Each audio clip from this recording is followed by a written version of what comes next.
cows. Paniya Suyavasa Kandara Kandamulai. Paniya, by offering water. There are so many kunds around Govardhan. By offering so many fruit juices, there are so many fruit trees in Govardhan. Paniya Suyavasa, offering soft grasses to the cows to eat. Kandara, caves which can provide warmth to Krishna and all the Gopas when it is cool outside.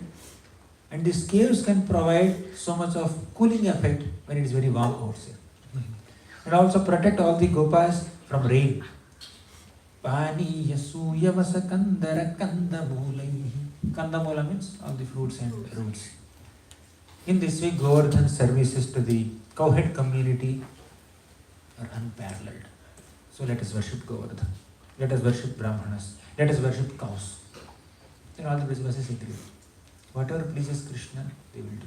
Samsiddhara Haritoshanam. This principle is manifested to the highest possible extent in the case of Brajavasis. They celebrated Govardhan Puja. Very elaborate. Krishna directed them how to celebrate Govardhan Puja. Krishna told, you make mountains of rice, kunds of dal, stacks of chapatis, hundreds and thousands of milk products, and whatever, now Italian, Mexican, so many things. In those days, Vraja recipes are there. So they offered all this bhoga to Govardhan on all sides. And Krishna also directed them to circumambulate Govardhan mountain, Govardhan Parikrama. So Govardhan, to cut the long story short, Govardhan mountain, the mountain god, appeared on the summit of Govardhan mountain, basically Krishna only. Krishna appeared in a four-handed form, very gigantic form, and claimed, I am mountain god, I am Govardhan, I am Giriraj Govardhan, offer all your offerings to me. Then from all sides of the mountain, this prasadam, this bhoga was kept. And mountain god, basically Govardhan, in the form of a four-handed lord, just accepted, grabbed all these food items and ate and said, Adiyor, I want more. They already offered so much. So Krishna directed the gopis, you please offer tulsi leaf, he'll be satisfied. So they offered tulsi leaf. And Govardhan not only was satisfied and remanifested all the bhoga that he ate and made it Mahaprasad. And Krishna directed all the Vrajavasis to distribute that Mahaprasadam to everybody, all the Gopas and Gopis, even dogs also, beggars also, you just distribute. So that was distributed. And Nanda Maharaj started offering prayers to Giriraj Govardhan. He said, oh Govardhan, we have only one prayer. Krishna directed all the Vrajavasis, offer prayers. What was the prayer offered by Nanda Maharaj? He simply said, just make Krishna happy in all circumstances. My sons Krishna and Balaram should always be happy. That's their selfless prayer. They don't want anything else other than Krishna's happiness. Then all the Vrajavasis started circumambulating Govardhan under the direction of Krishna. And they were singing. One gopi was singing that, who killed Putana? Another gopi would respond to that in the form of a song. Krishna killed Putana. Who killed Shakatasur? Krishna killed Shakatasur. Who destroyed the pride of Indra? Krishna destroyed the pride of Indra. Who inaugurated Govardhan Puja? Krishna inaugurated Govardhan Puja. In this way, everybody was glorifying Krishna and thanking Krishna for this wonderful festival. They said that this is the best festival that we ever had. So, but they did not know. A better festival is coming up. A better festival than Govardhan Puja is awaiting them. And this Govardhan Puja is only one day.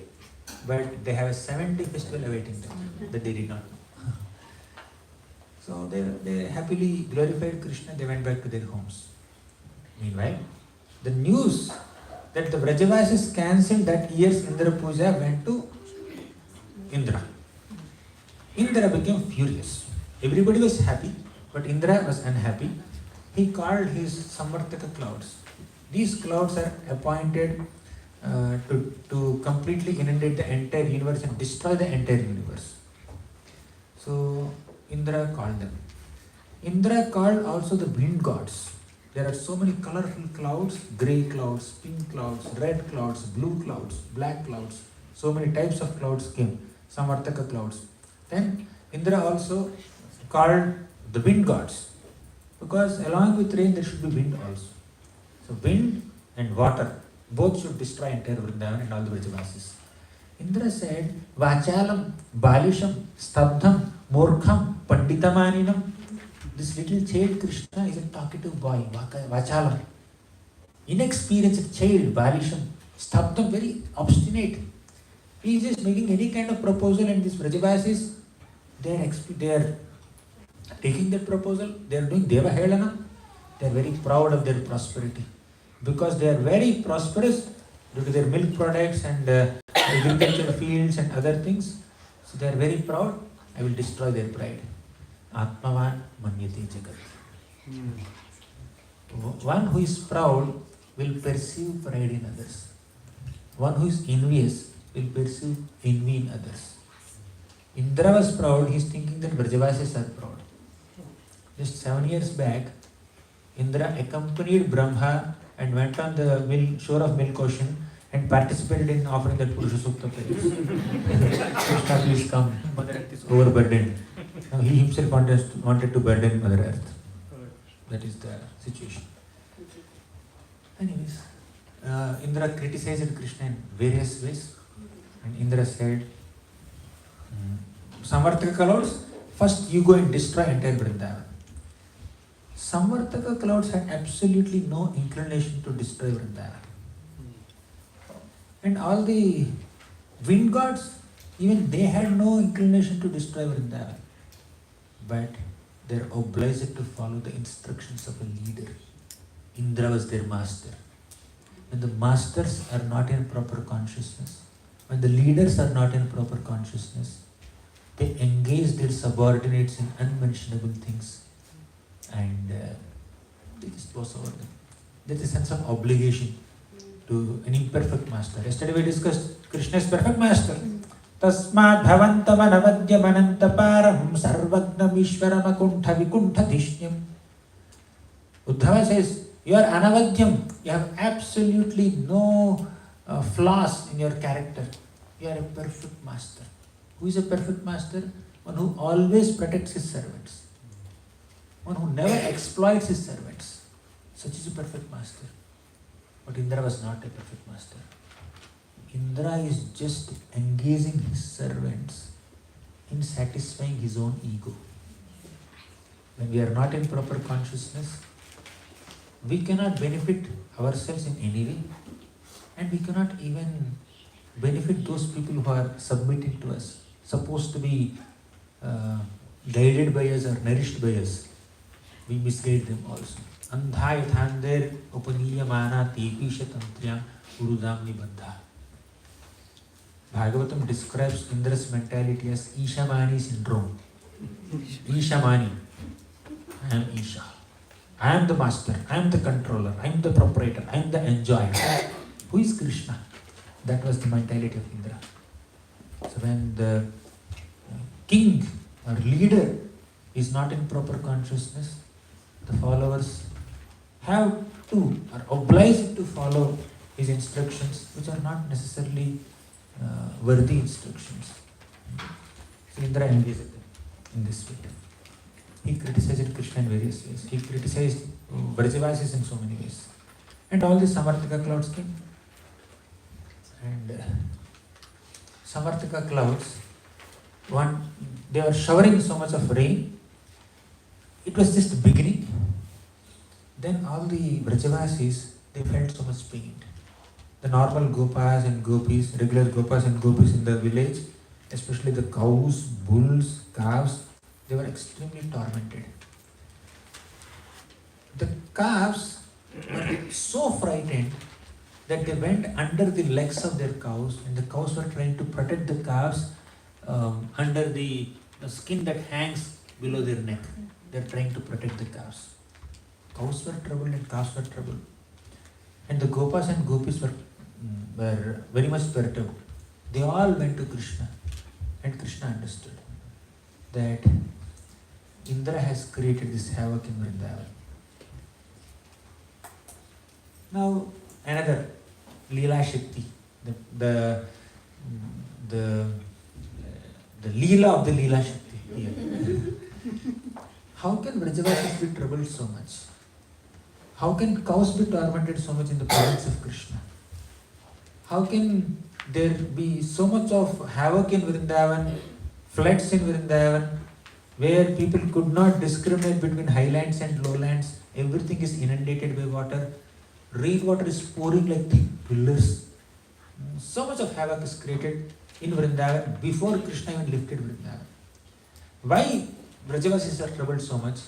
All these arrangements are made by Lila Shakti of Krishna. Why? After eating 5 mirchis, Rasgulla appears very sweet. After eating 5 rasgullas, Rasgulla doesn't taste very sweet, right? The taste of Rasgulla is very much enhanced when you eat a mirchi, when we are having Nayanam Galadam when you are crying in ecstasy of eating chilies. So the Leela Shakti has created so much of havoc there, and apparently it is Indra's disturbance, but Leela Shakti allowed that to happen and made Brajavasis feel tormented, experience the torture, so that when Krishna lifts Govardhan, everything appears very sweet. If rain is coming, not a drop of rain is touching the Brajavasis, no cover, no calf is tormented, and Krishna lifts Govardhan. Why lifting Govardhan? Nothing is, this rain is not affecting us at all. We will see. But when they are troubled by this rain, then Krishna lifts Govardhan, then there is rasa. Because all these pastimes are designed, are orchestrated in such a way where the rasa comes out more. Experience of Adbhuta rasa is more. For example, recently we celebrated Narasimha Chaturdasi. Narasimha was roaring there. Although so many devatas offered prayers, Narasimha Deva was not at all pacified. Then then Lakshmi Devi said, some devatas asked Lakshmi Devi, can you please go and pacify your husband? He's so furious. Lakshmi Devi said, no, I have not seen my husband in such a ferocious form ever. I will not go near him. She hesitated. Why? Leela Shakti's creation.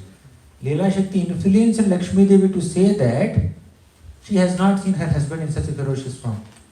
But she has seen Narasimha Deva before also, so many times. Narasimha Deva's form is eternal. But just to create an astonishment, create Adbhuta Rasa, Leela Shakti influenced Lakshmi Devi to feel so fearful and not approach Narasimha Deva, so that Prahalad would get an opportunity to go and pacify him. To highlight one devotee there, so many devotees took a back seat and low profile to push the devotee in front. That is Leela Shakti. Long back, we were organizing a Ramayana drama in GEV. One devotee was playing the role of Ravana with a big mukut and black dress with a moustache, paint here. And another devotee, our singer, Jason Chinandan Prabhu, he was playing the role of Sita. He wore a saffron saree. Another devotee, he was our driver, Gauranga Prabhu. You know him? Yes. So he was playing the role of Jatayu. Right? Garuda became Jatayu. Garuda became Jatayu. The dressing was so elaborate. Jaisitanya Prabhu simple, like simple saffron saree he wore. But Garuda Prabhu has a big with a big beak, and whole body is like a fur body, and then here some claws were there, legs also, shoes were also like claws. Big decoration, dressing, and the director planned for a 5-minute fight between Ravana and Jatayu. With a very heavy background music, with light focused on them. Then our Ravana devotee came and caught Sita. Caught Sita devotee. Drama artist. Here in drama also, but you need to understand their artists are not performing well. Let me come to that. So Ravana devotee came and caught Sita devotee. And our Jatayu devotee came. Garuda Prabhu came. Ravana had a big sword. He did like this, plastic sword. He did like this. And Garuda Prabhu fell down. He fell flat and Ravana is waiting. When will he get up and fight? The plan was 5 minutes fight. But in 5 seconds he fell down. Background music was playing. Full sound. Ravana devotee waited for, just few seconds, 10, 20 seconds, half minute. He patiently waited for him to get up. He's not getting up. He took Sita and left. And for 5 minutes, audience did not know what to do. They are just seeing Garuda Prabhu sleeping on the stage with a focus light on his. And background music is so planned that after that only the next clip will come. Now if they muddle around, something else will happen. So everybody was, directors were sleeping, everybody was sleeping there. So Adbhuta Rasa was disturbed.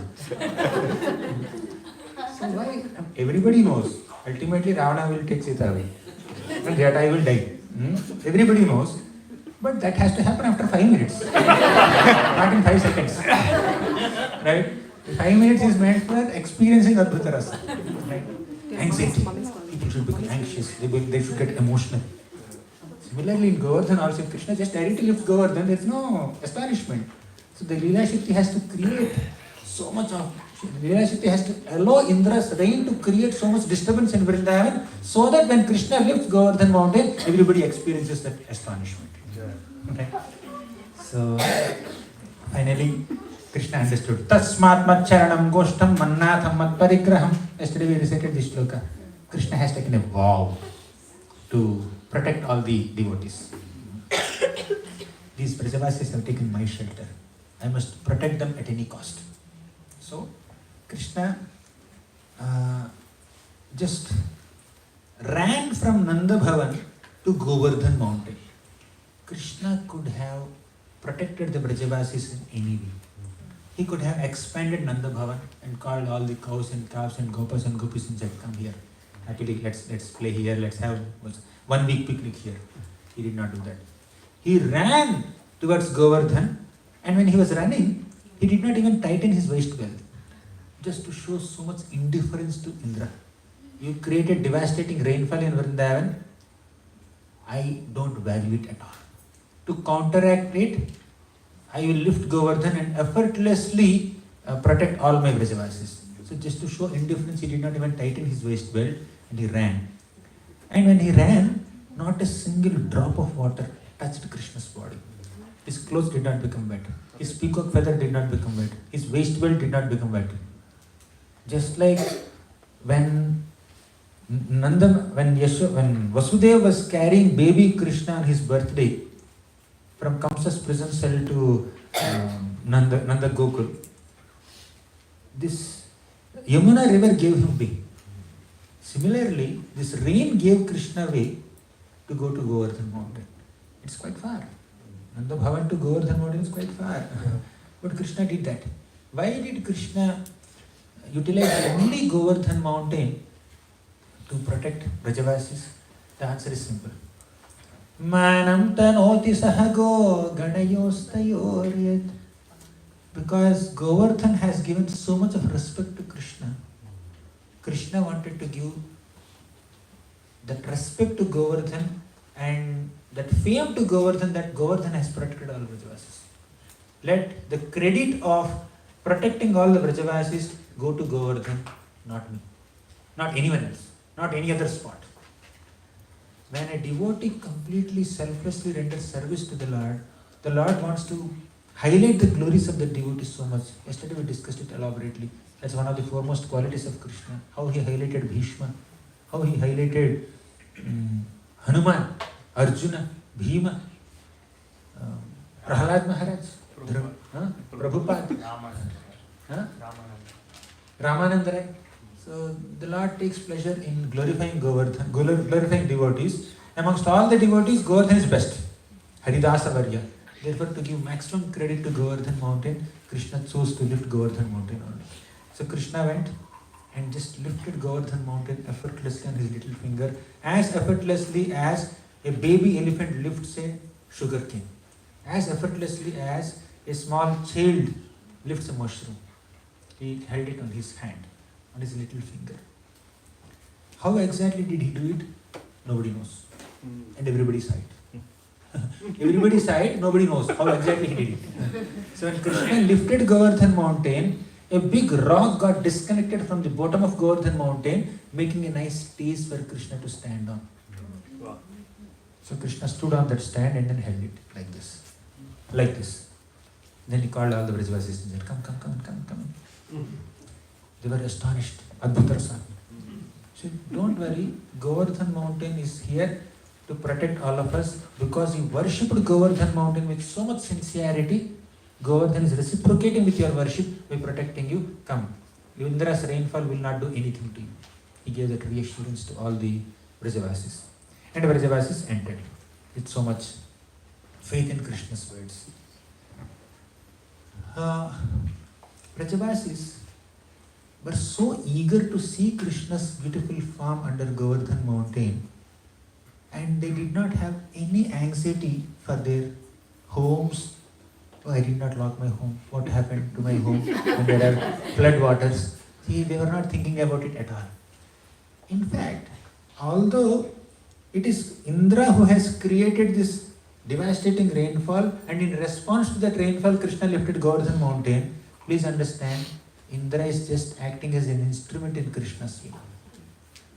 Sometime back we discussed all the demons were utilized by Lila Shakti to enhance the flavor of Krishna's pastimes. Even Devatas are also utilized like that.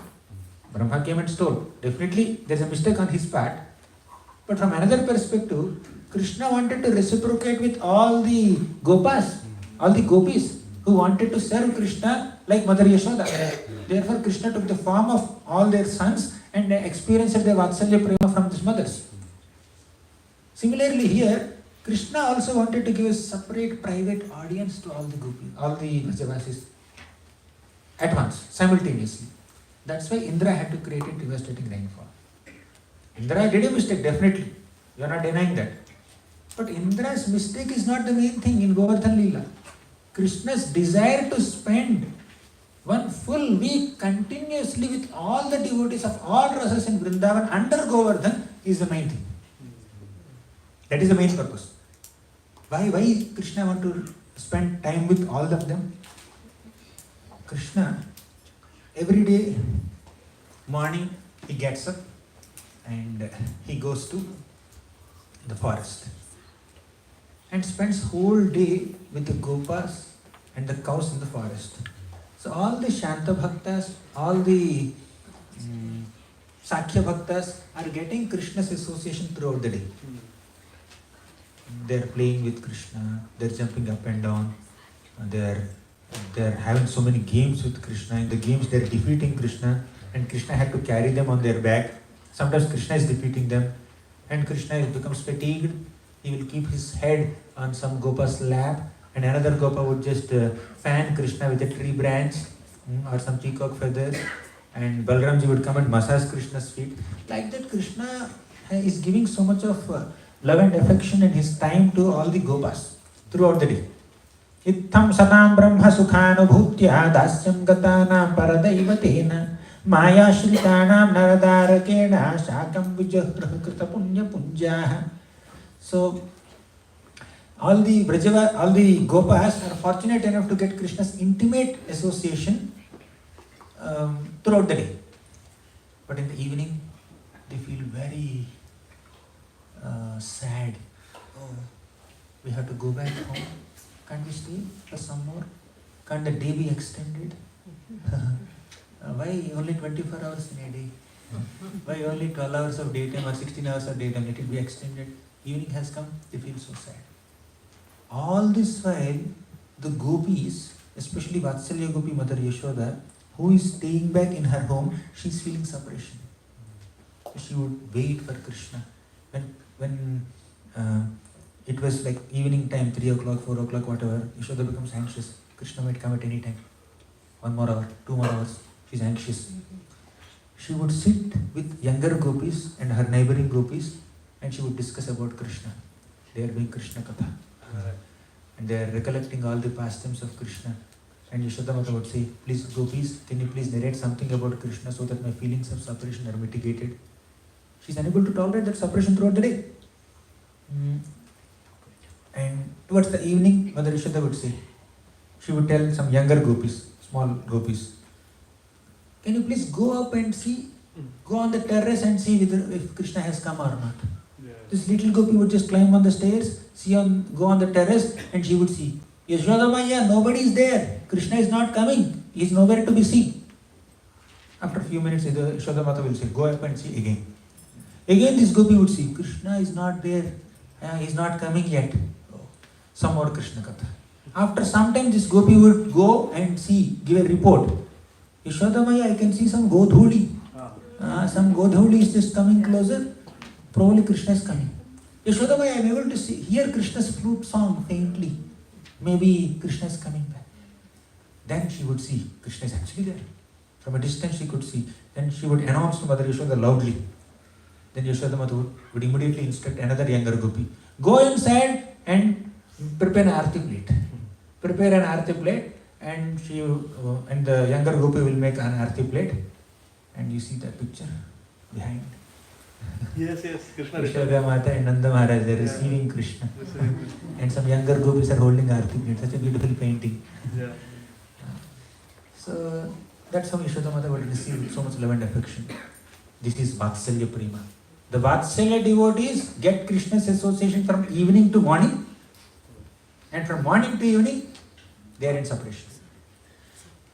And also the Dasya Bhaktas, Raktaka, Patraka, Chitraka, they are the Dasya Bhaktas in Vrindavan. They are the servants of Nanda Maharaj, house servants of Nanda Maharaj.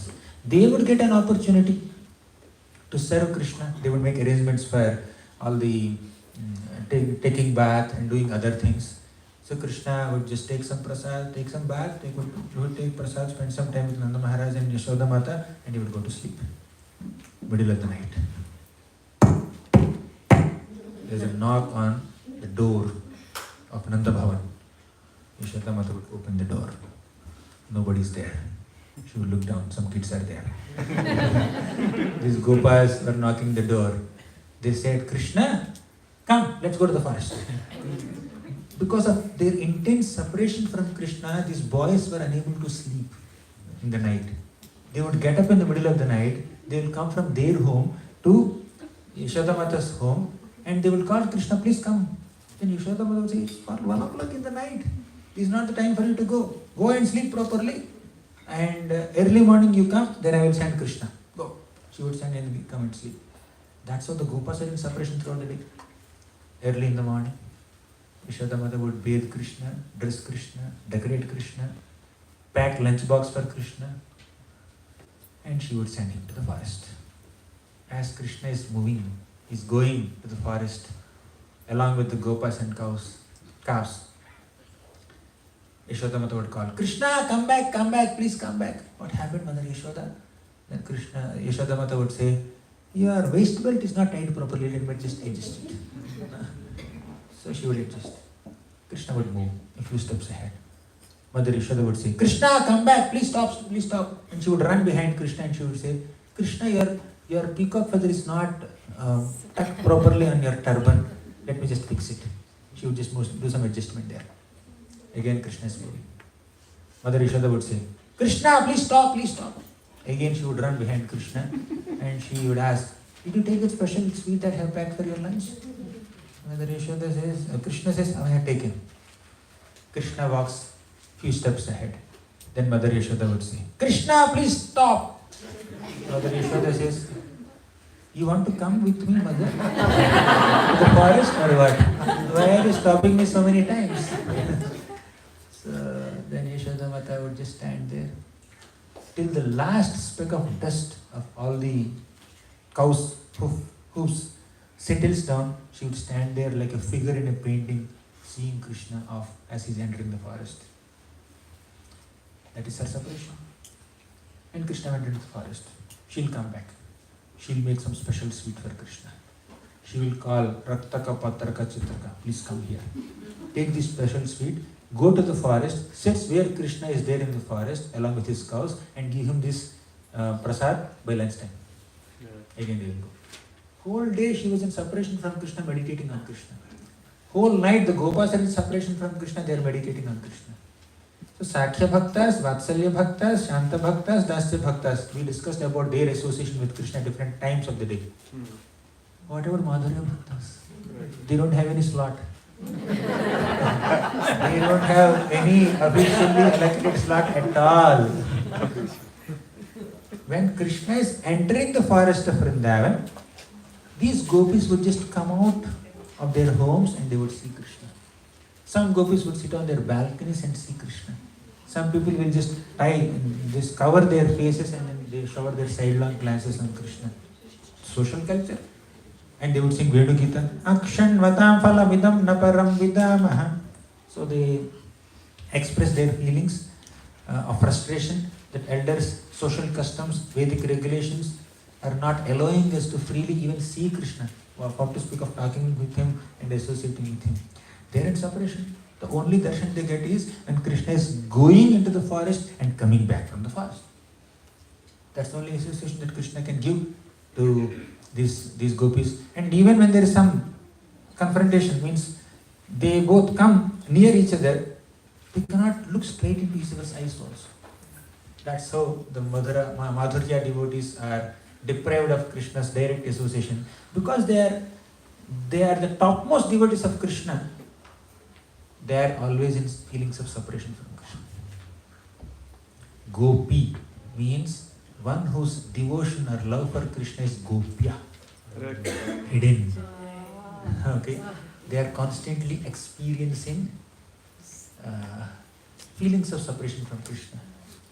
Love for the beloved is experienced in two ways: the joy of meeting and the pain of separation. And the pain of separation is even more excruciating. And that experience is given more to the Madhurya devotees than the other devotees. Sometime back we discussed Kaliya Lila. Krishna successfully subdued Kaliya and came out of Vrindavan. He came out of Kaliya lake. Then Yashodamata came and hugged Krishna. Nandamaya came and embraced Krishna. All the Gopa boys came and then lifted Krishna and then threw him in the air and then caught him again. All the little calves and cows came and started licking Krishna's body. But what were the gopis doing? Madhurya gopis. They were standing in a corner and then just glancing Krishna. Separation. Because they are the topmost devotees of Krishna, their opportunity to express their intimate love for Krishna is restricted, and it is always gopya, confidential, hiding within. And they don't have much opportunity to express it. When the opportunity to express is less, the intensity of love is more. The intensity of emotion is more. You want it, you freely get it. Then there is not much maja. But you are desperate for it, you are not getting it. The longing, the hankering will increase so much. When yesterday we were discussing with Adhikadhara Prabhu, Bharat Maharaj's episode. When Bharat was the king, he was distracted by the deer. But when Bharat became a deer, he became more focused. And when he became more focused, more Krishna conscious, and also repenting for the mistake of distraction that he had done before, he did not have much opportunity. Because he did not have a human body. He cannot do all austerities and all the puja and japa, homa, varta, tapa and all that he has done in a human body, he cannot do in a deer body. Internally there is so much of hankering, so much of love and affection for Krishna, so much of repentance for the past mistake he has done, so much of humility. But the scope of expression has been restricted because of animal body. You see? And that situation causes intense purification. That will purify us faster. Therefore, when we are deprived of an opportunity to render service, don't feel bad.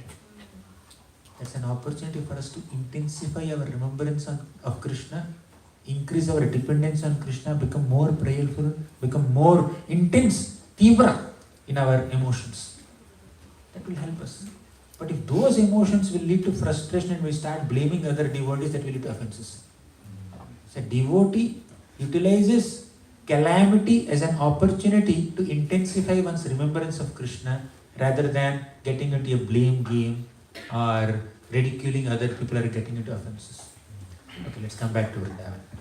So the Gopis of Vrindavan had limited opportunity to associate with him. So Krishna thought, all the devotees of all five rasas are only getting some small or big slots in a day to associate with me. And I know when they are not with me, how much they are in pain of separation. Every evening, when I go to Nanda Bhavan, when my friends have to go into their homes, I can see their faces. They are not very happy. They wanted to be with me only. Every morning, when I am going into the forest, all the mothers, they are not very happy. They wanted to come with me, but they cannot come. They want me to stay back, but I should not stay back. So separation was inevitable. So let me just give them an opportunity to be with me 7/24. Jai Ho. And that's the background of Govardhan. And what is Indra's role here? We may think that Indra is the doer. Indra is not the doer. Although he is creating a devastating rainfall in Vrindavan, still he is not the doer. You may think, Kartaham iti manyuti, ahankara vimodhatma. Because of his ahankar, he thought that he is creating a devastating rainfall in Vrindavan to destroy all the Vrajavasis and defeat the pride of Krishna. But he is just a small instrument in the hands of Lila Shakti or in Krishna's desires to fulfill the desires of the Gopas and Gopis and give them constant association 7/24. So, nobody can claim to be a master or controller or proprietor or enjoyer or doer of anything. Everybody is acting as an instrument in Krishna's plans, Krishna's energies, either spiritual energy or material energy. Even if somebody is in poor consciousness, degraded consciousness, Krishna is expert in using that person's degraded consciousness to enhance the flavor of his own pastimes. Even if somebody is in poor consciousness that he wants to fight with Krishna, Krishna can enjoy fighting pleasure with them. Chanura, Mushtika, Shala, Toshla, Kuta. They are in poor consciousness. They wanted to fight with Krishna. Krishna enjoyed fighting pleasure with them. Of course, not as much as he enjoyed fighting with Jambavan, but still, they gave some fighting pleasure. So whether we are in poor consciousness or pure consciousness, we are meant to give Krishna enjoyment.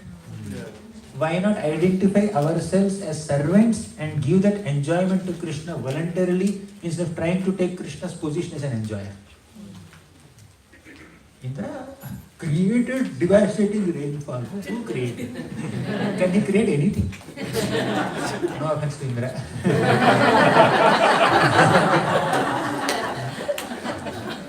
He is given that privilege or he is given that power by Krishna only. And he uses that power to serve the residents on the earthly planet. So he is participating in Krishna's plan. When he misuses that power also, he is participating in Krishna's plan only. But for misusing his power, he will get his reaction. Right? This is the irony. This is the speciality of Krishna Lila. We have our independence. Although everything is nicely orchestrated by Krishna and his energies, still our intelligence has a role to play. Our independence, minute independence has a role to play. Someone asked me, Krishna is the controller of everything. Krishna, without Krishna's sanction, not a blade of grass moves. And what about our minute independence? I said, our minute independence is also sanctioned by Krishna. Without his sanction, nothing happens. Then what is the role of my independence? Yeah, your independence is sanctioned by Krishna. And he will not interfere with your independence. he consciously chooses not to know what he will do with your independence. Still he knows. Somebody asked Prabhupada, can Krishna create a stone that he cannot lift it? Prabhupada said, yes, Krishna can create a stone that he cannot lift and he will lift it. Right? Inconceivable. If you can understand everything about Krishna, how are we conditioned souls? We will also become Bhagavan. Anyways, come back to Govardhan. So Krishna lifted Govardhan with this background. He wanted to give his association, his loving association, shower his loving glances and be bathed in the loving glances of all the Vrajavasis continuously for 1 week. And Indra is an instrument in his plans. So Krishna lifted Govardhan mountain. All the Vrajavasis came and surrounded Krishna. I think Garga Samhita or Harivamsha. I forgot. I think Gopal Chandra. That very beautifully describes who is standing where in Govardhan Lila. I think I have that picture here. Yeah, this one. Yeah. On Krishna's right side, Rohini Mata was holding Balaram and standing. And Yashoda Mata is on this side. So there's a light. That's okay, everybody is able to see. And on the right side, young Srimati Radharani, so she's glancing on Krishna, and Madhumangal is on this side, and Krishna is wearing yellow dhoti with red kamarpatti, red waist cloth. That is also mentioned. Color is also mentioned. So this is very nicely made exactly according to the description. There's a shloka also. I forgot the shloka. Anyways, so Krishna lifted Govardhan mountain. Okay, he lifted Govardhan mountain, protecting them from rain from top. What about flood waters coming from bottom? Flood waters can come from bottom also. So when Krishna lifted Govardhan mountain, all the big rocks and soil, mounts of earth fell around Govardhan mountain, creating a protective wall. Nice wall is built, but that is not sufficient. Krishna invoked the presence of Adisesha, Anantasesha.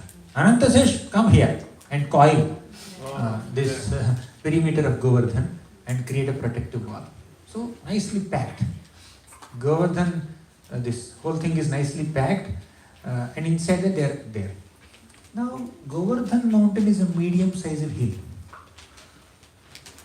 How could Govardhan accommodate hundreds and thousands of Vrajavasis, Gopas, Gopis, lakhs of cows, so many calves, bulls, peacocks, monkeys, parrots? How many Vrajavasis are there? All of them, can they fit under Govardhan? Is it congested? No. By the divine touch of Krishna's little finger, Govardhan mountain expanded. Expanded so much that he could accommodate every Vrajavasi under its shelter by Krishna's empowerment. On our own, we cannot do anything. If we do anything, it's only by Krishna's grace. It's only by Krishna's empowerment. So Krishna lifted Govardhan. Okay, fine. Krishna has nicely protected all the Vrajavasis from top, from bottom, from sides. What about Govardhan? One Govardhan. By the touch of Krishna's divine finger, Govardhan is ready to tolerate all these thunderbolts and rains, which are like falling like thick pillars. All the clouds are moving in the sky like gigantic elephants. Each drop of water is like a big elephant. Elephants falling down. Thick pillars of rain is falling down. It's not just a small jaladhara. It is like a pillar. So Krishna thought, let me protect Govardhan also. He invoked the presence of Sudarshan Chakra.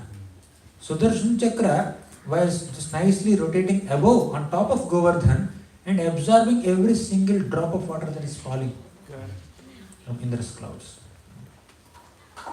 As we discussed yesterday also, nobody has created as much havoc in Vrindavan as Indra has created. When a devotee is not in proper consciousness, he can create more disturbance in a spiritual society than an outsider can create.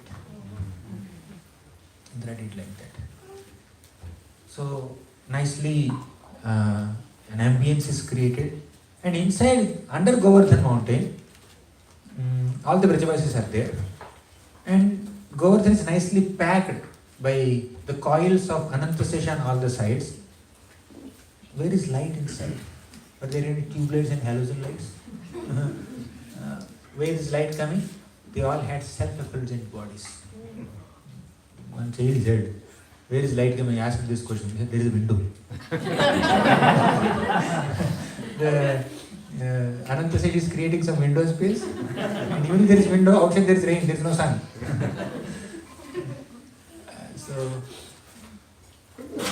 it was very blissful experience for all the Gopas and Gopis to see Krishna continuously at this moment. Batu, Madhumangal said, Krishna, why are you lifting Govardhan mountain? No need. By my Brahmanical tejas, I will make it stand like that. You don't have to lift. Krishna smiled. Then Mother Yashoda said, Krishna, you are very impudent. You are extremely restless. Why did you stop Indra Puja? Now Indra became very angry and he created this unseasonal rainfall in Vrindavan and you will have to hold Govardhan mountain like that. Now if you just use logic, it doesn't make much sense that Yashoda Mother is believing that Krishna is holding Govardhan mountain. She could believe that Krishna had the power, 7-year-old Krishna had the power to lift Govardhan mountain. Now you see how to lift so much of heavy weight. Because she was so overwhelmed with Vatsalya Prema, she is not intellectually evaluating or assessing the strength of a 7-year-old boy. But she is, Krishna, you are lifting so much weight. As if he is lifting some 10 kilos. Then also mothers are concerned. If you lift 10 kilos weight also, mothers become concerned. If you just meet them after 10 days, they will say, Hari, kala ho gaya, patla ho gaya. They will express their concern that you have become thin, you have become very weak, you have become very dark. I will be and they will just do this dishti. That's motherly affection. There is, no one can replicate it or artificially imbibe it. So Mother Yashoda felt concerned, Krishna, you have to lift so much of weight. Why are you so impudent like that? Then Madhumangal intervened.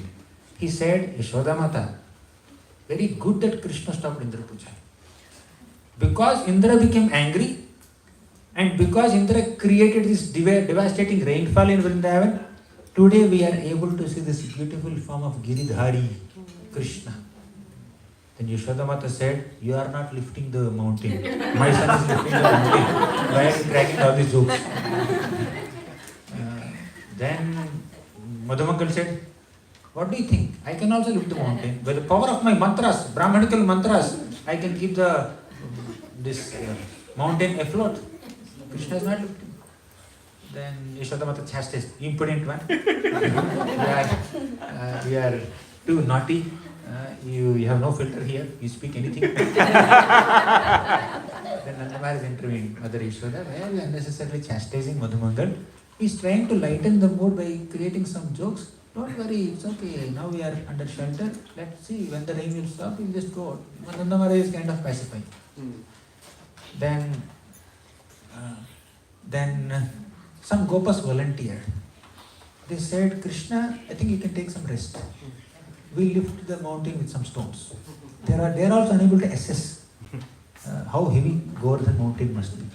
They are able to see that entire Vrindavan community was under Govardhan mountain. And Krishna is lifting it with his little finger. And although Krishna is exhibiting this superhuman deed right in front of the eyes of so many people, still they are not thinking that Krishna is God. At one point Yashoda Mata said that Krishna, you have become so thin, you have become so weak, your belly has caved in. Please take some prasad. This time Madhumangal agreed with Mother Yashoda. He said, yes, Mother Yashoda, what you are saying is very practical. Krishna, you should be obedient to your mother. Just let's take prasad. So then Yashoda Mata started feeding Krishna, and Krishna is just standing there and he is eating, and the friends also, Krishna's friends also ate. Now don't question when they're running under Govardhan, did they get all the milk products? Did they get all the stove and then sugar and ingredients for cooking? All this will be arranged by Lila Shakti. Yeah. No worries. Anything can happen. They did not carry any lanterns or torches. Still they have self-effulgent bodies. Nobody is questioning about it. Lightning is outside. Light is not inside. Under Govardhan. So there is a big storm outside, above Govardhan, but under Govardhan there is a bigger storm. Krishna's bluish body is the cloud. Krishna's peacock feather is the rainbow. Krishna's loving glances and smiles are the rains. And sometimes the rains are combined with Radharani's glances and smiles also. So there is a storm inside. And there are games, there are jokes, there is dance, there is singing. Big parties happening under Govardhan. Bigger celebration than Govardhan Puja. We can celebrate Govardhan Puja, but this pastime we cannot celebrate. Only we have to enter Krishna Lila by purifying ourselves. Then we may participate in this pastime. Till then, discuss the pastime. Meditate on the Lila. So Krishna was in the middle, and all these loving exchanges were happening. And after some time, Krishna thought, maybe all these people are very anxious. Let me just lighten the mood by playing flute. While lifting Govardhan mountain, while standing in Tribhanga form, with his legs crossed like that, he took this flute with his right hand and started filling the flute with the nectar of his lips, creating mesmerizing ragas. This time Madhumangal became anxious. He said, Krishna, why are you playing flute now? When you play a flute, rocks will melt. Before even Indra's rainfall could inundate us, Govardhan will inundate us. Then somebody intervened. Madhumangal, don't be unnecessarily anxious. Govardhan is very patient. Govardhan knows when to melt and when not to melt. You don't worry, Krishna will play flute. You continue to play flute. And as Krishna is playing flute, Radharani is showering her loving glances on Krishna. And Krishna becomes slightly distracted. And he was holding this mountain, right? The mountain started shaking. Everybody became alarmed. And some people started putting the sticks to support. They thought Krishna must be tired. And some gopis noticed. This is not that Krishna is not tired. Looks like Radharani is distracting him, and Krishna is getting distracted by Radharani. They told Radharani, look at him. You have to hide your emotions. And Krishna also became a little sober. I'm in public. I can't exhibit my feelings like this. But still privately he is just having his leelas. His glances on Radharani and gopis are very playful with Madhurya flavor. His glances and smiles and conversations with Gopas are very jovial with his friends, Gopa friends. And his glances and smiles on the elders are very respectful, very sober, very gentle. In this way, Krishna is reciprocating with everybody under Govardhan. And at one point, Madhumangal commented on the elders. Some elder Gopas were supporting Govardhan mountain with their sticks. Then Madhumangal started commenting on them. What are you doing? Do you think you can lift Govardhan mountain? You are merely scratching the bottom of Govardhan. You are not doing anything else. You better take off your sticks. Then Krishna said, Madhumangal, what are you saying? You are not supposed to speak like that to our elders. Out of their fatherly affection, they are trying to help me and support me. So you don't discourage them, you keep quiet. So Madhumangal kept quiet. So like that there was great celebration. 1 week passed like this. 1 week passed like one moment. For me also last 4 days in Atlanta passed like 4 minutes.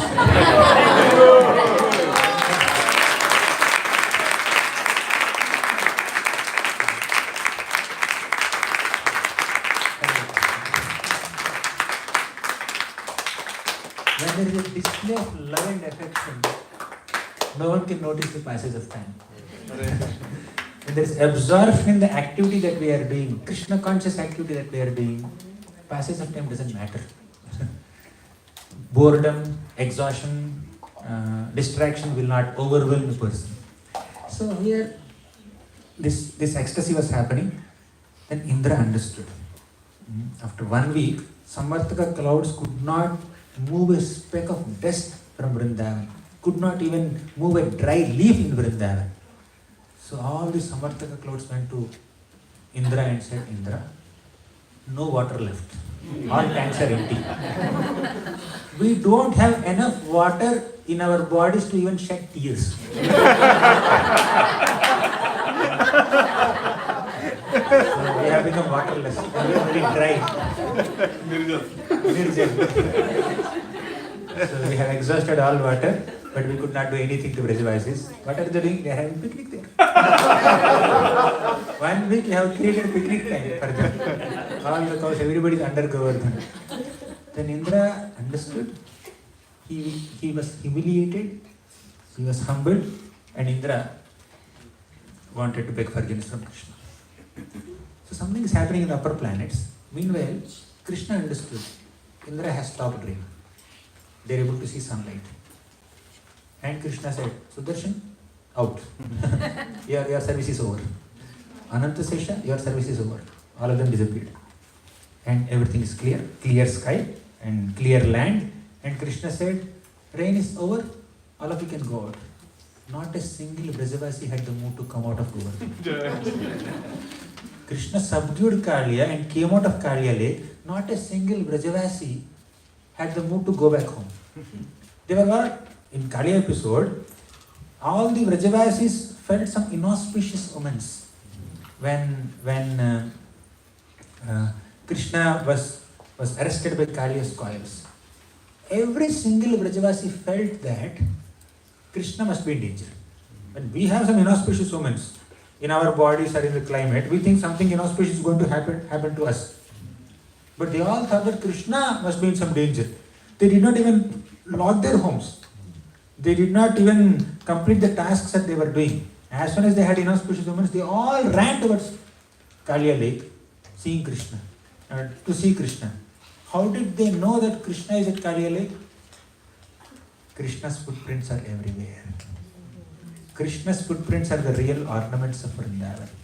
Vrindavanam sakhi bhugo vitanoti kirtim yaddevaki sutapadam bujalabdha lakshmi.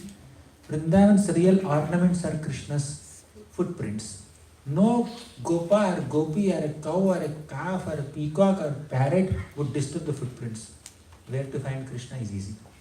Without Krishna sending his live GPS location, you can easily trace where Krishna is by following his footprints. They all followed Krishna's footprints and went to Kaliya lake. And Krishna subdued Kaliya and came out. Not a single Brajavasi had the inclination to go back to their homes. I didn't lock my home, or I kept rice for boiling. I came out. What would have happened to the rice? They were not thinking about that at all. They wanted to stay there only. Krishna said, fine, let's stay here. That whole night, after Krishna subdued Kaliya, they slept on the bank of Yamuna. And now also, after 1 week of staying with Krishna continuously, not a single Brajavasi felt that they have to go back home. They wanted to stay there only. But Krishna this time said, you better go back home. But still, they were just moving there. And Krishna lifted Govardhan. And all the Brajavasis were coming out. But some Brajavasis said that, Krishna, you will also go out first. We'll keep the mountain back and come. And Krishna slightly released the weight of Govardhan on their sticks. The sticks started breaking. And they ran away outside. Finally, Krishna kept it back. Kept Govardhan mountain back and he came out. Everybody saw how Krishna kept mountain back in its place. Nobody understood how it happened. In GV, we have this Chandrika. How many of you came to GV? Or some of you? There is a Chandrika, means there is a carved stone which is 5 tons heavy. So it is nicely carved right in front of Vrindavan Bihari altar on the ceiling. It's popularly called Kalpa Vriksha. Entire temple is built and temple hall is built Temple is inaugurated, deities are installed, worship started happening, but that carving took 6 months. Very intricate carving, right in GV only. 6 or 5 months, something like that. So after such a long time after installation, we had to keep this heavy 5-ton stone in its place. The guru is set. There are JCBs and poclains and many devotees are trying so much to keep it there with their employees, but somehow it's not fitting there. An entire this endeavor is being shot on camera. They are trying to fit there, somehow it's not happening, they just pull it out and start sizzling a little bit. Again try to keep it there. 5-ton stone in the air on the belt. So they are trying to fit it there and somehow nothing is happening. Whole day, several hours passed like that. Everything is recorded. Finally, after so much of endeavor, somehow they brought it closer to the groove and left it there. It just fit into that groove. That portion is not recorded.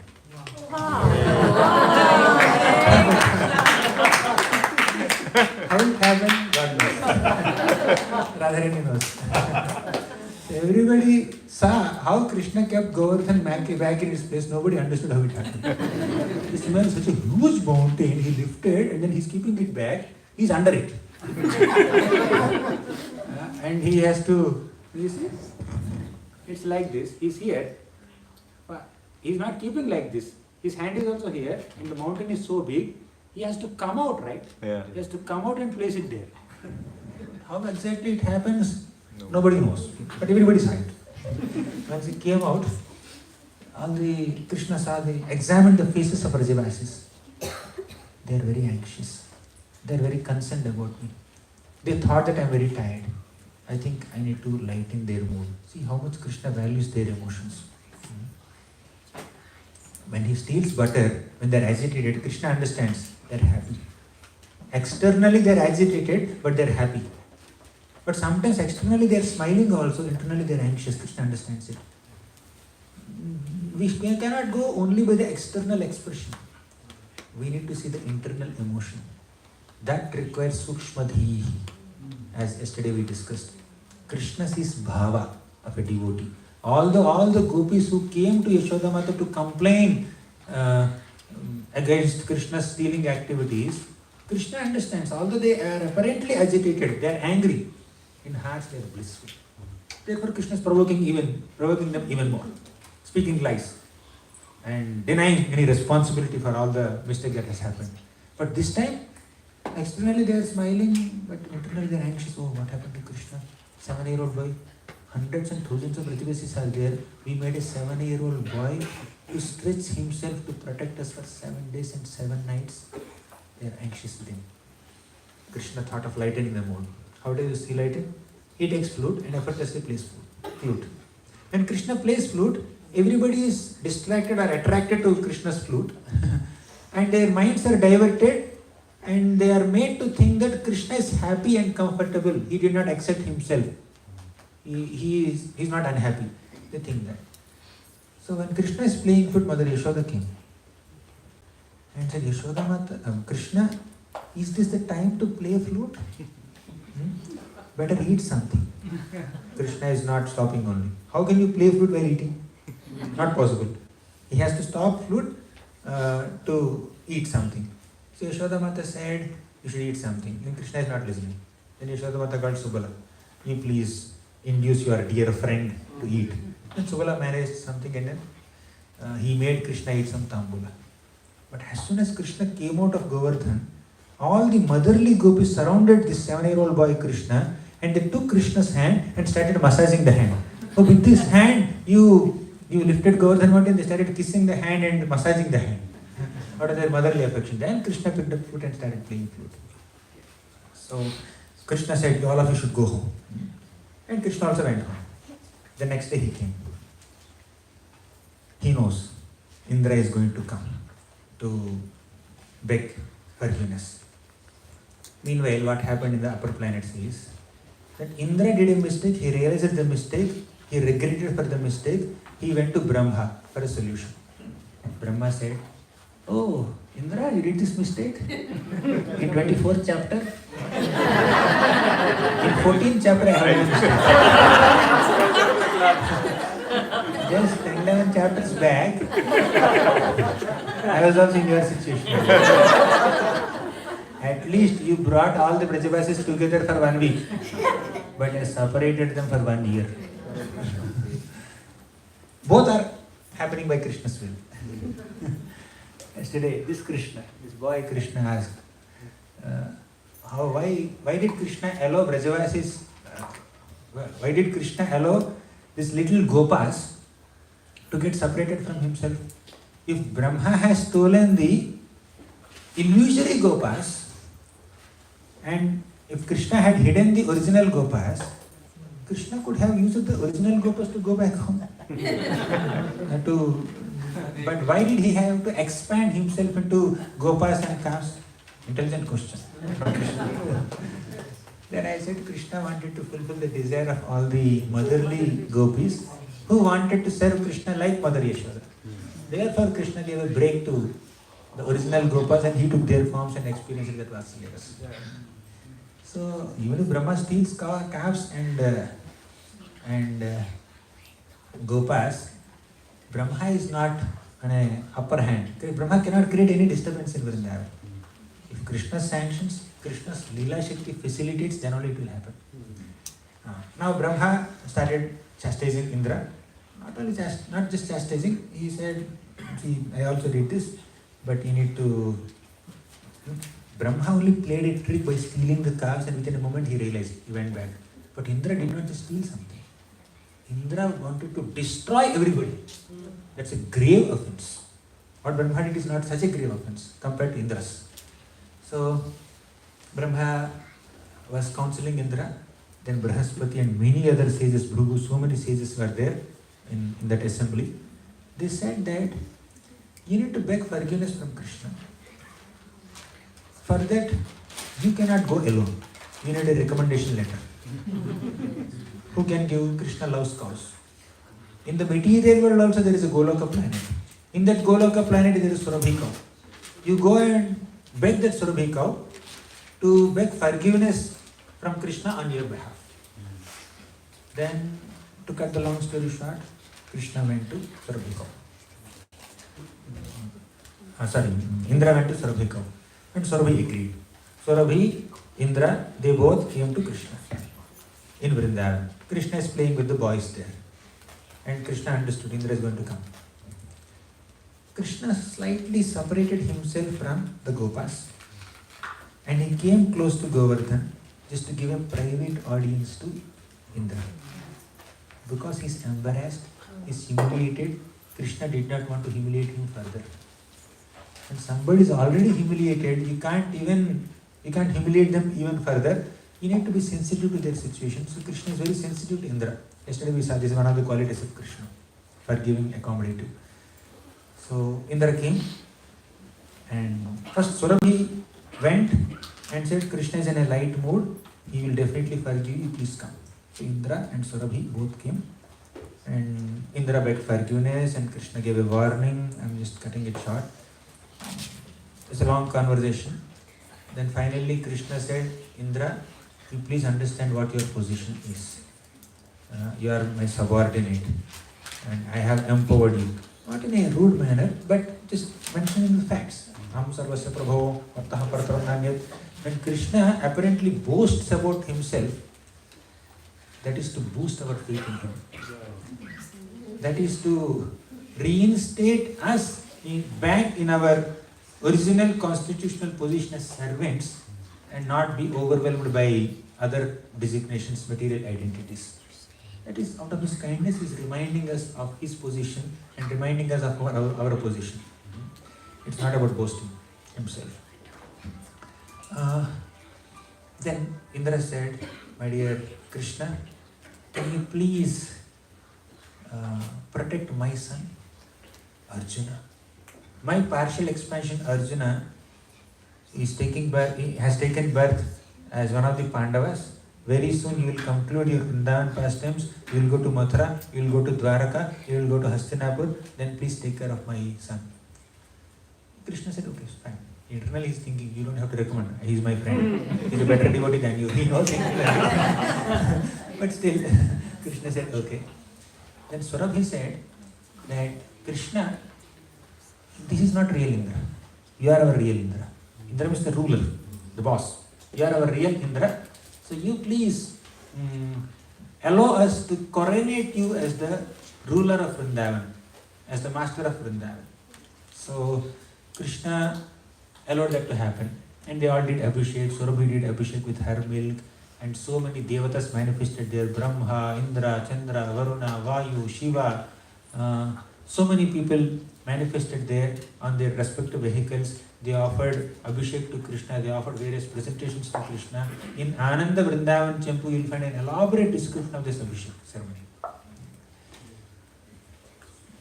So after this whole thing happened, they did Aarti to Krishna. Meanwhile, all the Gopa boys who were playing there, they saw, where is Krishna? We are playing and we can't find Krishna. They looked in the direction. They saw Brahma. They saw Indra. They saw Shiva. They saw Kartikeya. They saw so many devatas. And they became little curious. They started running towards Krishna. Devatas noticed it. Devatas disappeared. With their Aarti plates living there. Then Krishna is alone there. All the Gopa boys came there. They said, Krishna, who are those people whom you met? Then Krishna said, I don't know, who are they? Krishna played innocent. Then Gopas saw Aarti plate there. We saw they are worshipping you. We will also worship you. They picked up that same Aarti plates and they started worshipping Krishna. They did Aarti to Krishna. And Krishna liked this Aarti more than that Aarti. Because that Aarti is done with reverence, but this Aarti is done with love, playful innocence. So then they all went back to, all the Gopas and cows went back to the village. Then Madhumangal and all the Gopas started narrating what has happened, what they have seen in the forest to Nanda Maharaj and elder Gopas.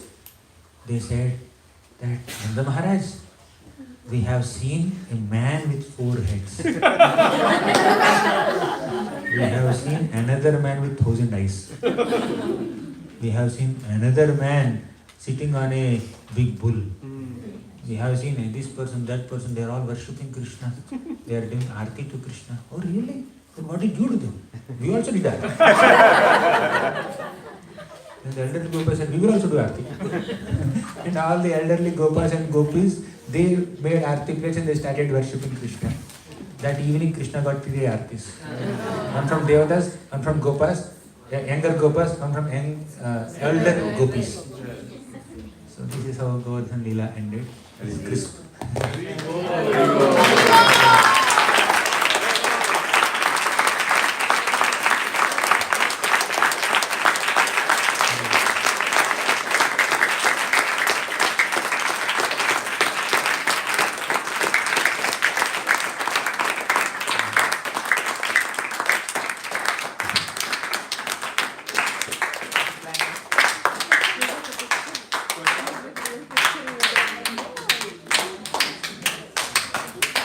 Any questions? We are all lost in them. Comments? We are under Govardhan. Yeah, the basement is like Govardhan. Nobody wants to go back home. Prabhuji, it looked like we all were part of Govardhan. It was like a picture we were seeing, real picture you showed us. Hare Probably we'd have. Huh? Sorry? Anvika? Okay, thank you so much. I humbly thank all of you for your kindness and love and affection. What love, affection, encouragement that I received here from devotees of Atlanta last 4 days. I feel I don't deserve it, but still I feel so fortunate and blessed and grateful for whatever I have received. The enthusiasm and the eagerness that you have to discuss Krishna Katha is really unparalleled, and the love and affection that you shower on the guests is really unparalleled. I never felt like I'm a guest here.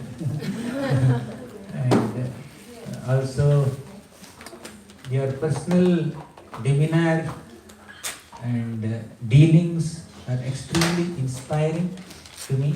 I'm going from here tomorrow morning with carrying so much of inspiration and loving memories and memories of sweet interactions with so many simple-hearted, dedicated, sincere, experienced devotees here. I need to name so many people, but still let me restrain myself. So thank you so much, and I heartily thank His Grace Adigadadhar Prabhu for organizing this whole thing. And last but not least, I must thank His Grace Amarendra Prabhu. Although he is not here, he is unwell, but still it is his loving friendship that I think pulled me here. Very well. And of course, definitely, I have many other devotees here, but still, Prabhu's kathas, Prabhu's love, his personal conduct, behavior, dealings, and encouragement, so all that I cherish a lot. And I cannot express so much after speaking for hours. But still, I'm very grateful for everything that I have received here. Thank you so much. I just need your blessings and prayers. That's all I can ask for in the end. Keep coming, Prabhu.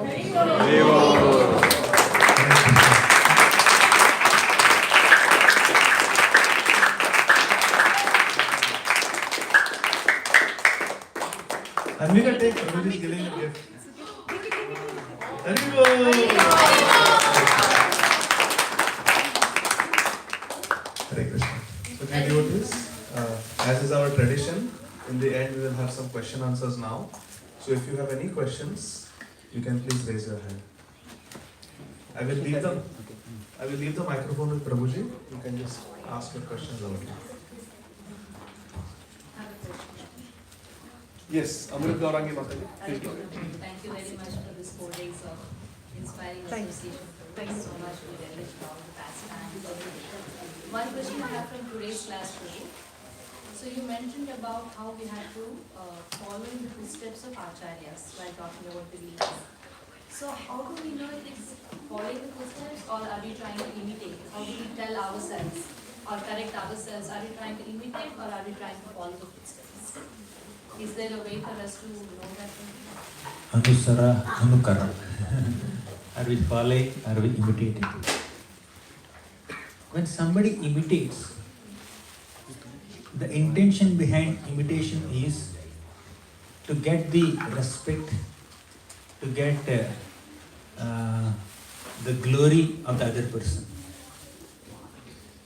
Oh, they did this and they became famous, I will also do it, I will also become famous.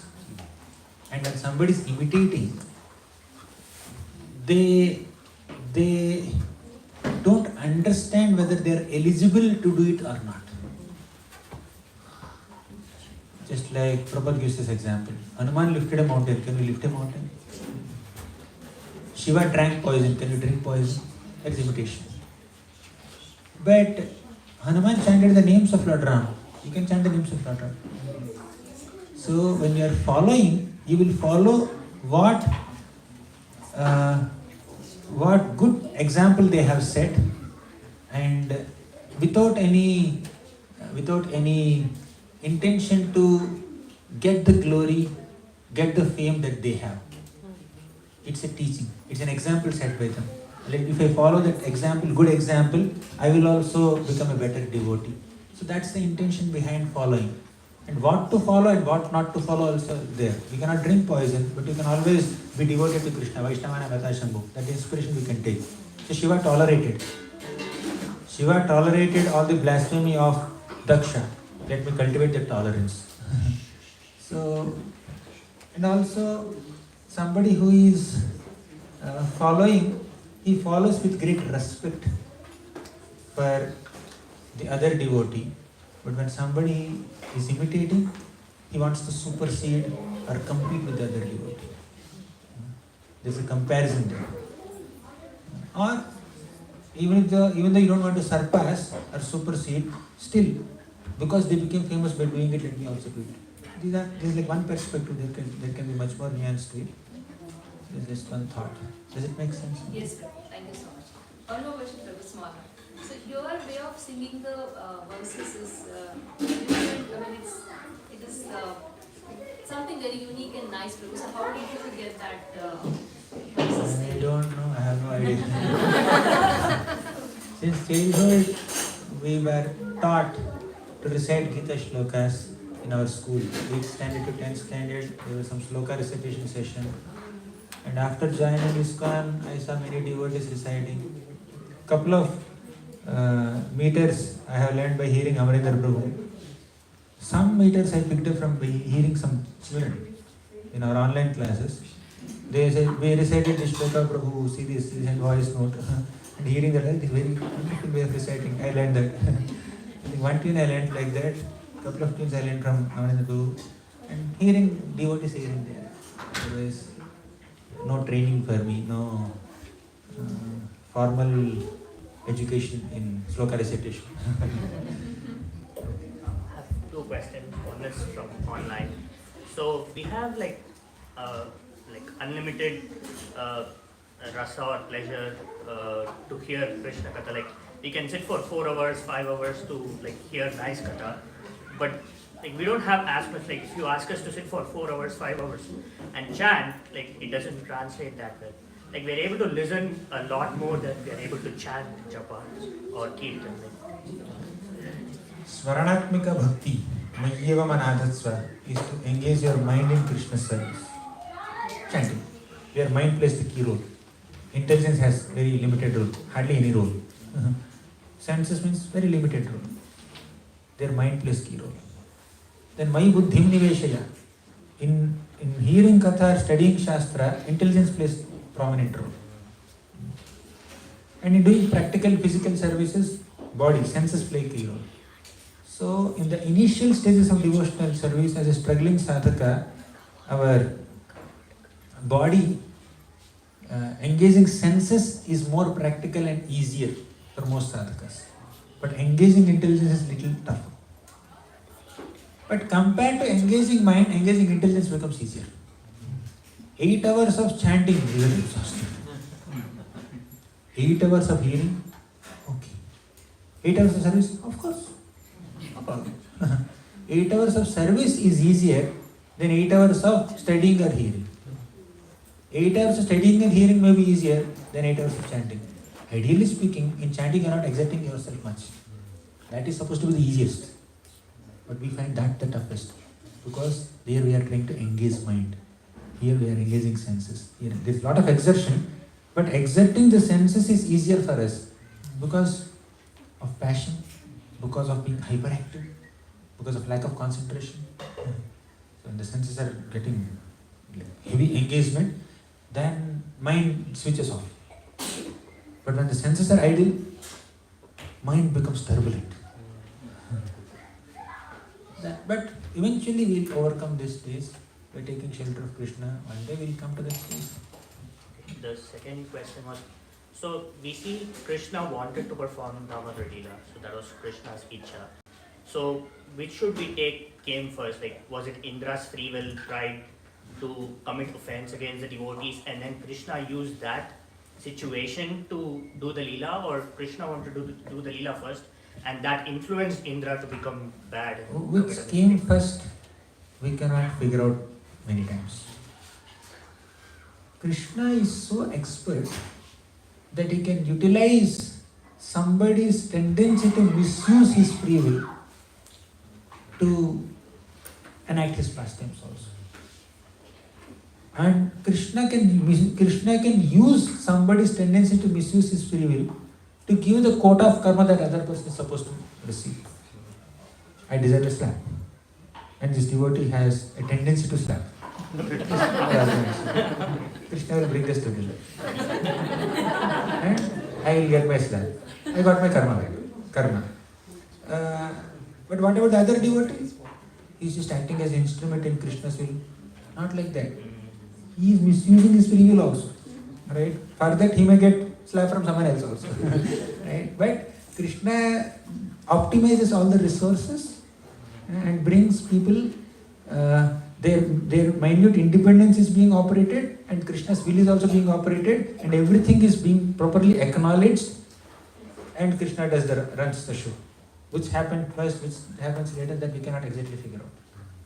Thank you. And ultimately, Krishna is the cause of all causes. That's an eternal fact.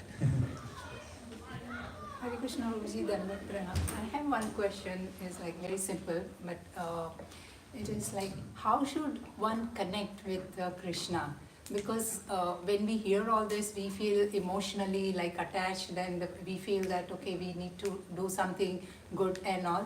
But sometimes outside of this, our intelligence says that, hey, you cannot do all these things and all. So like, is it the emotion or the intelligence? Which is the best way to connect with Krishna? Connecting with Krishna through emotion is the highest. Bhava Bhakti. But in sadhana bhakti, we use our senses more. Intelligence is there, but that intellectual conviction is translated into a physical action. But in sadhana bhakti, intelligence and senses play maximum role. In bhava bhakti, emotions play higher role, more role. And the result of sadhana bhakti is bhava bhakti. The result of engaging our senses with an intellectual conviction is to develop an emotion for Krishna. So sadhana bhakti culminates in bhava bhakti. Of course, in sadhana bhakti there is little emotion, but not so much. It's not a consistent emotion. On a festival day, you just feel, oh, the deities are so nice. You get some kind of emotional connection with Krishna, but it will not stay for a longer time. After a few minutes or maybe few hours, it will just go away. Festival is over, you came out, back to normal. It's like that. There is no consistent emotion in sadhana bhakti. But in bhava, there is a consistent emotion. And in prema bhakti, that emotion becomes really condensed and becomes intense love. But sadhana bhakti will take some time. Thank you, Prabhu. It was very interesting to hear you today. I just have a question on suffering. Like you mentioned in your talk that Krishna likes that anxiety that's created in us, and kind of it helps us get close to Him. But sometimes there is series of suffering that people have to suffer. But then on the contrary, Krishna loves his devotees, so he cannot see the pain or suffering, so he's meant to protect. But why does that happen, this series of sufferings that we all have to go through sometimes? And I'm kind of not sure what's happening. Is Krishna happy with the anxiety that's created, that is bringing us closer, but then that's not taking away the pain, or is he feeling pain, is he feeling our pain at the same time? Three kinds of people suffer in this world. Karmis suffer because of their karma. They are not practicing bhakti. They are just doing karma, material karma, papa karma, punya karma. If they do papa karma, there is suffering.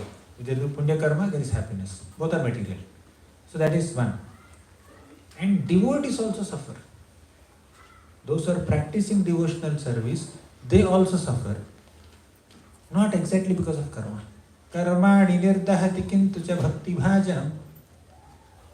Although karma is supposed to be burnt when somebody takes to bhakti, still devotees also suffer. Not necessarily because of karma, but because of the anarthas they have, because of the aparadhs they do. Vaishnava aparadh, dhama aparadh, nama aparadh, guru aparadh, seva aparadh, so many aparadhs they do. Because of that they will suffer. Although it may not be exactly because of karma. You can read 10.14.8 purport. There is mentioned. They are practicing bhakti, sadhaka bhaktas. They are suffering because of the anarthas and aparadhas. But pure devotees, where do they suffer? Pure devotees are Pandavas, Uttara, Parikshit Maharaj, Yudhishthir Maharaj, Draupadi, Kunti. Chitraketu Maharaj has slight tinge of pride, but some are like very pure devotees like Pandavas. Just take their example. They also suffered. They are not practicing devotees. They have no karma, that's clear. They don't belong to the first category. They are not practicing devotees. They don't have aparadhas or anarthas. So second category, they don't belong to second category also. They are pure devotees. Still they suffer by Krishna's way. In their case, Krishna wants to show an example to everybody. Although my devotees are subjected to intense suffering, they don't give up their faith in me. He said series of sufferings. Yes, Kunti Maharani experienced a series of sufferings. Vishan Mahagneha Purushada Darshana Dasat Sabhaya Vanavasa Kritsrata Vridhe Vridhe Aneka Maharatha Strato Draunyastritasasma Hari Bhirakshita. She suffered and Pandava suffered series of sufferings. Bhishma says, Aho Kashtam Aho Anyayam Vidyuyam Dharmanandana Jivitam Narhata Krishnam Vipra Dharmachyutashraya. You experienced so many difficulties, so many injustices. Difficulties are at one level. Some unpleasant circumstances are there, you are suffering, that's difficult. Injustice means somebody is deliberately making you suffer. It's raining, you are suffering, that's difficulty. But somebody is backstabbing us, somebody is cheating us. Just like Pandavas are subjected to not only difficulties, they are subjected to injustices also. Their wife is insulted, their kingdom is taken away. They are experiencing so many injustices also. Aho kashtam aho nyayam. But what made you survive and thrive through these difficulties? Vipra dharma achyuta ashraya. Vipra, in this context devotees. Dharma, in this context bhakti. Achyuta, Krishna. You have always taken shelter of these three B's. Bhakta, Bhakti and Bhagavan. Despite encountering so many injustices and troubles, you have never given up taking shelter of Bhakti, Bhagavan and Bhaktas. Therefore you survive. So Krishna wanted to demonstrate through the example of Pandavas that devotees are so faithful. Devotees never give up the path of bhakti or association of devotees despite facing so many difficulties. Through them, Krishna wants to teach us a lesson. And also, if there are only series of happy moments, it may seem monotonous.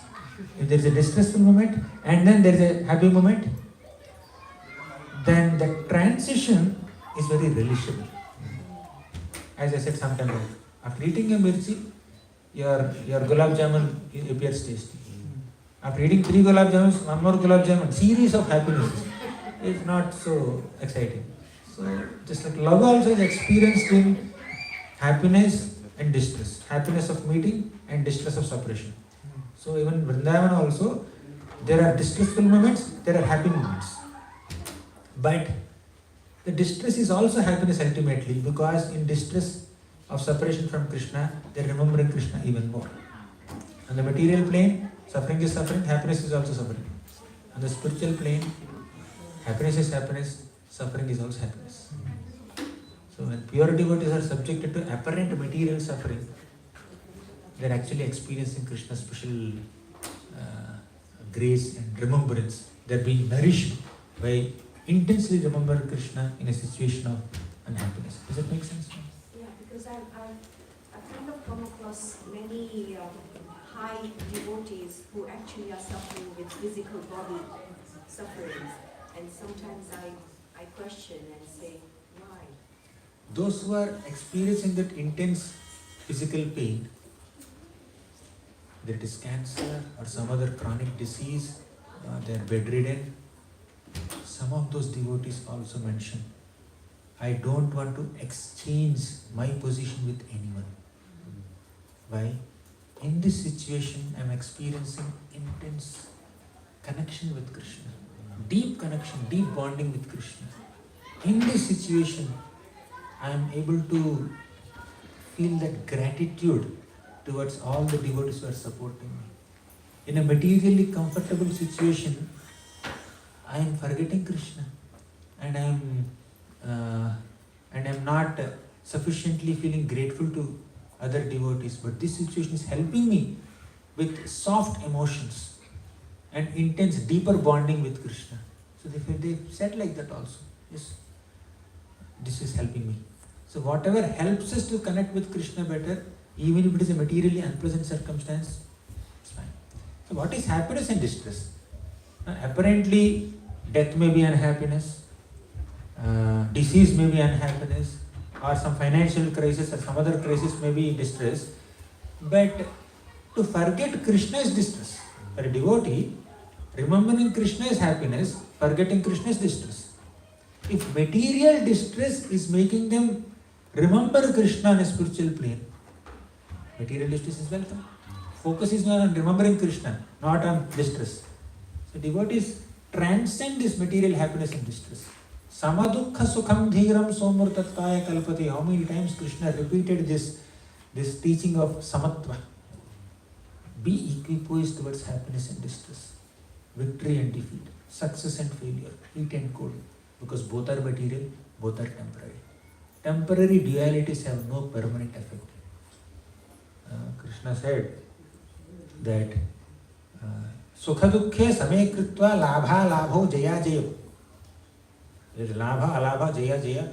Whatever dualities on the level of mind, dualities on the level of body, dualities on the level of ego. Sukha dukkha is on the level of Sitoshna sukha dukkhesu tatha manapamanayo. Sita and Ushna, heat and cold are on the level of body. Sukha and dukkha are on the level of mind. Man and Apman, respect and disrespect are on the level of ego. In all levels, maintain equanimity.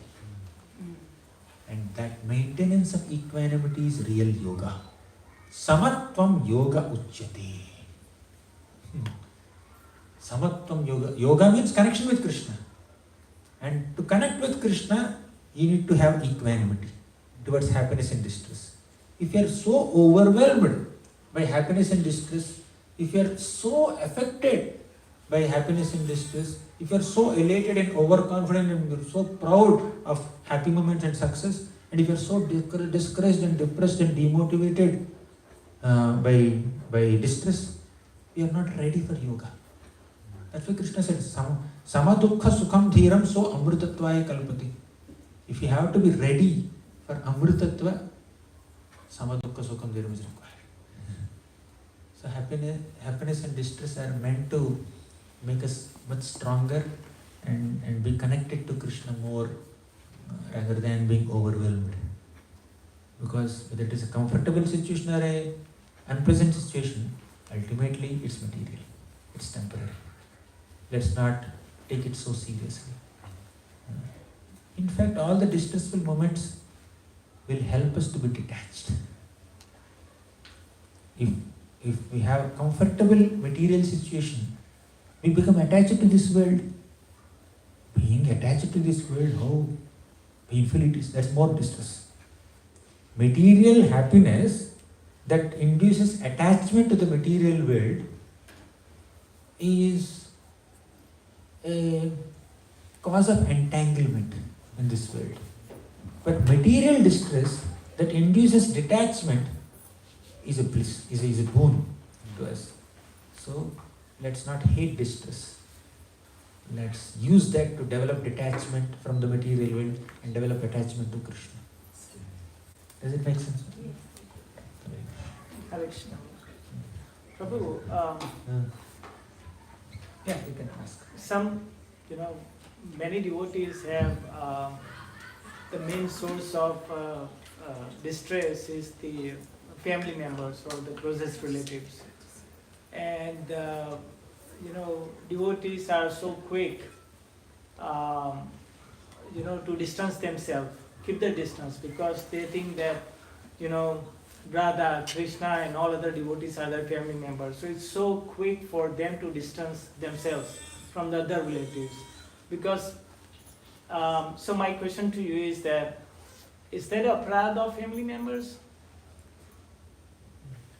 For a devotee. Because it's your swadharma to take care of the family. And now you're trying to distance yourself from family members. So is that a prarabdha?